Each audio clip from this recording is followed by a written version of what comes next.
Anaemia है उसको एक लेमन लैंग्वेज में अगर डिफाइन करें तो एनीमिया बेसिकली हीमोग्लोबिन कम होने की वजह से एनीमिया होता है। तो इसमें जो डेफिनेशन दी हुई है वो डब्ल्यूएचओ ने दी हुई है डेफिनेशन, लेकिन हमारे जो इंडियन पॉपुलेशन है उस पे हम डब्ल्यूएचओ की डेफिनेशन नहीं अप्लाई कर सकते हैं। तो हमारा जो अभी नेशनल न्यूट्रिशनल सर्वे हुआ था 2019 में, उसके हिसाब से जो एनीमिया डिफाइन किया गया है वो 6 month to 5 year of age में लेस देन 11 ग्राम पर decilitre of haemoglobin, 5 years to 11 years of age में less than 11.5, 15 to 19 years old girls में less than 12 एंड बॉयज में लेस देन 13 ग्राम पर डेसीलीटर के हिसाब से एनीमिया डिफाइन किया गया है। अभी जो एनएफएचएस सर्वे हुआ था 2020 टू 2021 में, एनएचएफएस 5 सर्वे जो हुआ था उसमें 67% प्रेवलेंस दिया गया है एनीमिया का बच्चों में in 6 month to 5 years of age group.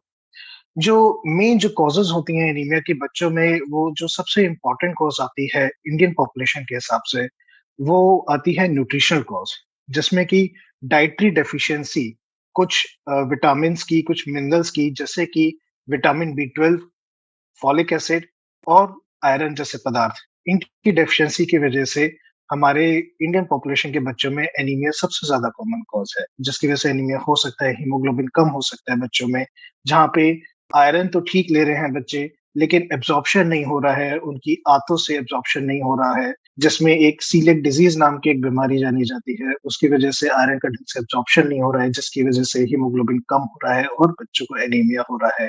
या फिर आयरन के लॉसेस ज्यादा हो रहे हैं उसकी वजह से, जैसे कि diarrhoea, recurrent and chronic diarrhoea में बच्चों को आयरन एब्जॉर्प्शन कम हो जाता है उसकी वजह से। कुछ और भी ऐसी डिजीजेस हैं जहाँ पे जो कोशिकाएं हैं जिनको हम आरबीसी, रेड ब्लड सेल्स कहते हैं, उनका प्रोडक्शन कम हो जाता है, उनकी उनका उनके बनने में कुछ डिफेक्ट हो जाता है हमारी बॉडी में। वो डिफेक्ट या तो उनके कम बनने की वजह से होता है, जिनको हम हेमाटोपोइटिक डिसऑर्डर कहते हैं, हमारी जो बोन मैरो होती हैं उनसे वो बनते हैं, उनमें कुछ डिफेक्ट हो जाए, जैसे कि ल्यूकीमियाज अगर हो जाए तो वो कम बनते हैं, जिसकी वजह से एनीमिया हो सकता है। या फिर वो इतने कम समय के लिए बन सकते हैं कि उनके बनावटी ढंग में कुछ गड़बड़ हो सकती है, जिनकी वजह से उनकी जो मेम्ब्रेन होती है वो जो है ढंग से नहीं बन पाती और वो टूट जाते हैं, जिसको हम हेमोलिटिक एनीमिया भी कहते हैं। ये सिकल सेल एनीमिया हो जैसे होते हैं, थैलेसीमिया होते हैं, ये सब एक तरह के हेमोलिटिक एनीमिया होते हैं। तो ये जो टूटी हुई आरबीसी हैं, ये हमारे किसी काम की नहीं होती और इनकी वजह से एनीमिया हो जाता है। एनीमिया के जो लक्षण स्टार्ट होते हैं उसमें ये एनीमिया की वजह से, हीमोग्लोबिन कम होने की वजह से बच्चे में आपके ग्रोथ हैम्पर हो सकती है, बच्चे की इम्यूनिटी वीक हो सकती है और बच्चे का न्यूरो डेवलपमेंटल जो डेवलपमेंट है उसमें डिले आ सकता है। जहाँ पे ग्रोथ की बात करें तो हाइट और वेट, जो आम बच्चों में जो नॉन एनीमिक बच्चे होते हैं जिनमें हाइट और वेट अच्छे से गेन होता है, क्या पता एनीमिक बच्चों में उतना हाइट और वेट अच्छे से गेन नहीं होता है।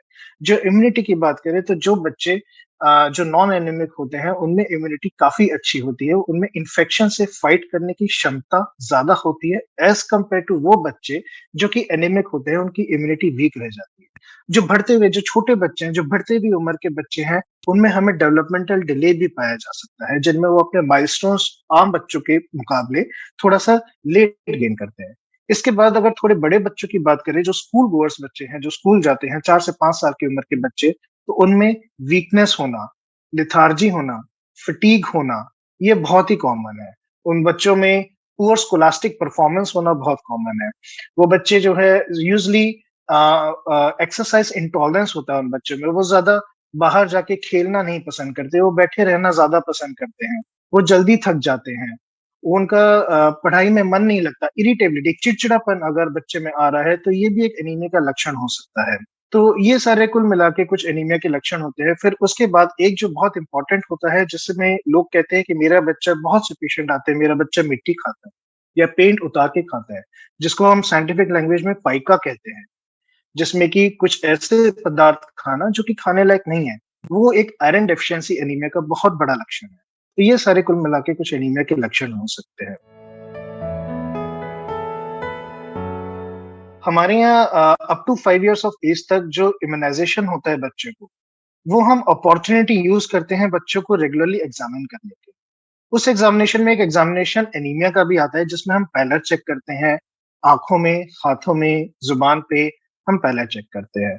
तो ये जितने भी आप रेगुलर वैक्सीनेशन शेड्यूल्स पे आ रहे हैं, वो सारी अपॉर्च्युनिटीज़ एज़ अ डॉक्टर हम यूटिलाइज़ कर सकते हैं, जिसमें हम एनीमिया आपके बच्चे का स्क्रीनिंग कर सकते हैं। इसके अलावा एनीमिया जो है वो एक दिन में तो सिम्पटम आएगा नहीं। अगर आपको लगता है कि आपका बच्चा धीरे-धीरे सफ़ेद पड़ता जा रहा है थोड़ा-थोड़ा, आपको ऐसा लग रहा है कि बच्चा थोड़ा पेल होता जा रहा है, उसमें थोड़ा चिड़चिड़ापन आता जा रहा है, बच्चा खाना-पीना कम कर रहा है, वो ज़्यादातर बैठा रहना चाहता है, उसकी स्कूल की परफ़ॉर्मेंस कम होती जा रही है, उसको खान-पान की चीज़ों के अलावा कुछ ऐसी चीज़ें पसंद आ रही हैं खाने के लिए जैसे वो पेंट उतार के खा रहा है या मिट्टी खाना चाह रहा है। तो ये सारे कुछ लक्षण हैं जो कि एनीमिया की तरफ पॉइंट आउट तो आपको डॉक्टर की सलाह लेना ज़रूरी है। इलाज जो है एनीमिया की वजह पे डिपेंड करता है कि एनीमिया की क्या वजह है। जैसे मैंने कई तरह के एनीमिया बनता है, तो उनकी वजह फाइंड आउट करनी चाहिए और वजह का इलाज जो मोस्ट कॉमन कॉज़ हमारे देश में है बच्चों में nutritional anaemia, nutritional deficiency of iron, vitamin B 12 और फॉलिक एसिड। ये जो 3 पदार्थों की डेफिशिएंसी की वजह से एनीमिया है, इसका इलाज जो है हम क्योंकि ये इनकी डेफिशिएंसी इनकी कमी हो रही है मात्रा में, तो हम इसको ऊपर से सप्लीमेंट करते हैं। इसका मतलब हमारे पास आयरन के सिरप होते हैं, हमारे पास आयरन फॉलिक एसिड की टैबलेट होती हैं, जिनको हम वेट के हिसाब से 3 टू 5 मिलीग्राम पर केजी पर डे के वेट के हिसाब से हम उसको देते हैं और ये ट्रीटमेंट कम से कम 3 महीने तक लगातार चलना चाहिए। वो इसलिए क्योंकि ना ही सिर्फ हमें आयरन की जो एक्यूट कमी है, जो कि अभी कमी है, वो हमें पूर्ति करनी है, बल्कि जो बॉडी में स्टोर है, जो खज़ाने हैं आयरन की, उनको भी रिप्लेनिश करना है। तो ये 3 महीने का जो आयरन का कोर्स है, ये हमें पूरा लेना चाहिए, फॉलिक एसिड का कोर्स पूरा लेना चाहिए। विटामिन बी 12 अगर डेफिशिएंसी अगर वेजिटेरियन प्रिडोमिनेटली डाइट है, तो उसमें विटामिन बी 12 डेफिशिएंसी के चांसेस होते हैं। उसकी भी हमें ऊपर से खान-पान से पूर्ति करनी चाहिए या फिर उसकी भी टैबलेट आती हैं जिनकी से हम पूर्ति कर सकते हैं। तो कॉम्प्लिकेशंस में बच्चे के जो सबसे खतरनाक कॉम्प्लिकेशन हो सकता है वो है हार्ट फेलियर में जाने के चांसेस होते हैं। क्योंकि एनीमिया धीरे-धीरे हीमोग्लोबिन कम होता रहेगा, उसकी भी कैटेगरीज़ होती है। अगर वो सीवियर एनीमिया में चला जाएगा, तो बच्चे को हार्ट फेलियर में लैंड होने के चांसेस होते हैं। उसके बाद क्योंकि बच्चे इतने लेथार्जी होते हैं, इरिटेबल होते हैं, स्कूल परफॉर्मेंस कम होती है, डिप्रेशन में जाने के चांसेस उनके बढ़ जाते हैं। तो हार्ट फेलियर एक सबसे बड़ा कॉम्प्लिकेशन है एनीमिया का। जिसको अगर टाइमली नहीं रिकॉग्नाइज़ किया जाए, तो फिर वो जानलेवा भी बन सकता है। 6 महीने तक तो बच्चा दूध पे ही रहता है, माँ के दूध पे ही रहता है। 6 महीने के बाद जो है बच्चे की ऐज, उसका वेट उस उतना हो जाता है कि उसकी सिर्फ़ दूध से पूर्ति नहीं हो सकती, उसकी खुराक बढ़ जाती है। तो 6 महीने पे एक कॉन्सेप्ट है कॉम्प्लीमेंट्री फीडिंग का, जहाँ पे हमें 6 महीने पे ऊपर से कुछ खान-पान के पदार्थ चालू करने चाहिए दूध के अलावा। इनफैक्ट गाइडलाइंस है कि 1 साल से बड़े बच्चे को 500 एमएल यानी कि 2 कप दूध से ज़्यादा पूरे दिन में नहीं देना चाहिए। क्यों? क्योंकि अगर वो सिर्फ़ दूध पीता रहेगा, तो दूध से ही उसका पेट भर जाएगा, वो ऊपर से खाने-पीने की चीज़ें नहीं खा पाएगा और दूध में आयरन की कमी होती है। इतना ज़्यादा आयरन नहीं होता है दूध में, उनकी उसकी मात्रा इतनी ज़्यादा नहीं होती है।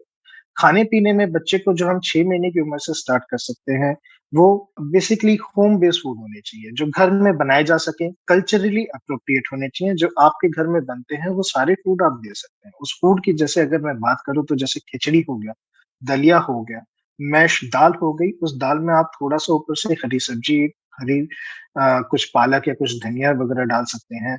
बनाना हो गया, केला आप दे सकते हैं बच्चे को, उसके बाद इडली दे सकते हैं। आप जो कुछ भी आप बच्चे को दे रहे हैं, उसमें आप 1 चम्मच घी या बटर डाल देंगे थोड़ा, तो उसकी जो न्यूट्रिशनल वैल्यू है, वो थोड़ी-सी बढ़ जाएगी। तो बच्चे को पौष्टिक आहार मिलने लगेगा, जिसकी वजह से जो एनीमिया में जाने का फ़ेज़ है, वो बाईपास हो जाएगा और बच्चे अपनी अच्छे से ग्रोथ रीच करेंगे। ये तो हो गई 6 महीने के बाद।